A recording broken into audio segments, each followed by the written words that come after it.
யோவேல் 2ஆம் அதிகாரத்தில் 21வது வசனத்தில் இருக்கு, தேசமே பயப்படாதே, மகிழ்ந்து களிக்கூறு, கர்த்தர் என்ன செய்ய போறாரு?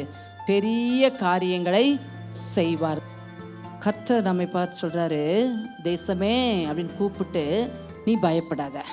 அது எந்த காரியமாக இருக்கலாம், அது சரீர பிரகாரமாக இருக்கலாம், அல்லது உலக பிரகாரமாக இருக்கலாம், அல்லது நம்முடைய குடும்ப எந்த காரியமாக இருந்தாலும் நம்மை பார்த்து என்ன சொல்கிறாரு? பயப்படாதே. ஏன்? நான் உனக்காக பெரிய காரியங்களை செய்ய போகிறேன். அதன் மூலம் நீ எப்படி இருப்ப? மகிழ்ந்து களி கூறுவாய். மறக்கவே மறக்காய் உன் வாழ்க்கையில். கர்த்தர் நம்மை பார்த்து நீ பயப்படாதே சொல்கிறாரு. நான் உனக்காக பெரிய காரியங்களை செய்ய போகிறேங்கிறாரு. இதை பார்த்து நீ என்ன செய்ய போகிற? மகிழ்ந்து களி கூற போகிற. ஒருவேளை நீங்கள் நினச்சி பார்க்கலாம், என்ன மகிழ்ச்சி, என்ன பெரிய காரியம், என் வாழ்க்கையில் எப்போவுமே என்னதான் இருக்குது? துக்கமும் பயமும் வாழ்ந்து கொண்டு இருக்கிறேன். ஆண்டவர் அதை உடைக்க அவர் வல்லமையாய் நம்ம மத்தியில் இந்த இடத்துல இறங்கி இருக்கிறார். அவருடைய வார்த்தைகள் ஒரு நாளும் பொய்யாகாது.